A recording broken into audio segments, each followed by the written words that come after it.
IAS ने इस बार लोक सेवा आयोग में झंडा गाड़ दिया और इसी कोचिंग संस्थान से कई बच्चे ऐसे हैं जो सेलेक्ट होकर निकले हैं। कौन सा रैंक लगा इस बार आपको? मेरा इस बार है 85 रैंक। कौन सा पोस्ट मिल रहा है? जब आप इंटरव्यू से बाहर आए तो आपको ये उम्मीद थी कि इस बार आप रैंक लेके आ रहे हैं? मैं ऐसा बोलूँगा ना कि सिर्फ अकेले की मेहनत नहीं होती है। थिंक आईएएस की स्थापना के बाद से ऐसा कोई दिन नहीं होगा जिस 12 घंटे हम लोगों ने काम किया। हम तो टैगलाइन में पहले से लिखते हैं एजुकेशन फर्स्ट। ये लोगो आप देख रहे हैं, ये थिंक आईएएस एजुकेशन फर्स्ट यानी कि थिंक आईएएस का लोगो है।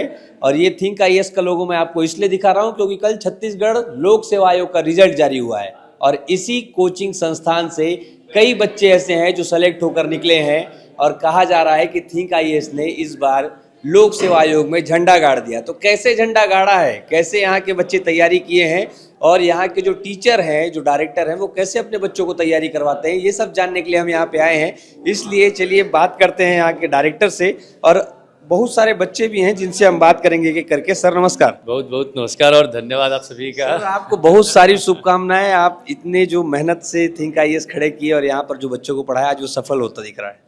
हम तो टैगलाइन में पहले से लिखते हैं एजुकेशन फर्स्ट और मेरा शुरू से या हमारी पूरी टीम का एक सोच रहा है कि एक सोच है आपको अफसर बनाने की। और आज एक साल के अंदर में जो बच्चों का रिजल्ट आया है, जो रिफ्लेक्ट हुआ है, वो मन की जो अनुभूति है उसको मैं शब्दों में बयान नहीं कर पाऊंगा आज। वो आपके चेहरे से दिख भी रहा है सर, जो खुशी है, वो भाव है, वो चेहरे से दिख रहा है। लेकिन इतने कम समय में आपने इस सफलता को हासिल किया है, तो इसको लेकर कुछ आप जो कहना चाहते हो वो कहिए।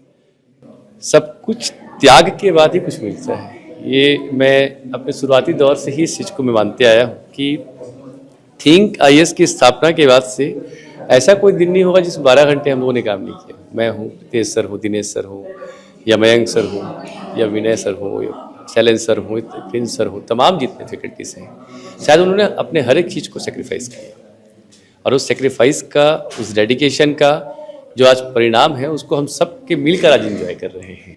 सर आपने ऐसा क्या नया किया है बच्चों के लिए, या आपका जो अप्रोच है वो कैसा है जो बच्चों के लिए सफलता का एक बहुत बड़ा माध्यम बना? पहला तो सही टाइम पे सिलेबस कवर कराओ। मेरा यही मानना है कि आप उसको जनवरी दिसंबर तक खींचने की जरूरत नहीं। पहला तो है कि आप उनको शुरू दिन से खूब मेहनत कराओ। दूसरी बात छुट्टियों को लेकर है, खासकर आप उनको ना वो हैबिचुअल, उनका जो हैबिट है चीज़ों को लेकर लगातार अलग अलग चीज़ों पर छुट्टी मारना, त्यौहार में या बाकी चीज़ों में, उसे पूरी तरीके से बंद कर पाओ।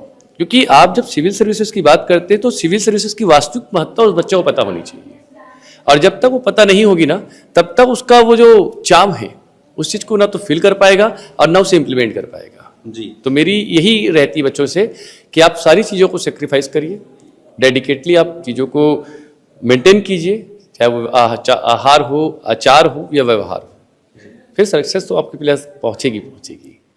जो तैयारी का एक समय होता है बहुत लंबा होता है, इस बीच में कई बच्चे ऐसे होते हैं जिनका मोटिवेशन भी डाउन होता है, इन सारी चीज़ों को कैसे हैंडल करते हैं? मोटिवेशन डिमोटिवेशन जो शब्द है वो एक्चुअल में एक प्रकार से क्षणिक, एक प्रकार से कह सकते हैं क्षणिक जो तत्कालीन अवस्था होती है मन विस्थिति की, बस उसी की बात है। मैं मोटिवेशन पर यकीन नहीं करता हूँ। मोटिवेशन आपको इंस्टेंट आपको पीक दे सकता है बट लंबे समय तक आपको पीक करके रखे हुए ऐसा कोई व्यवस्था नहीं है।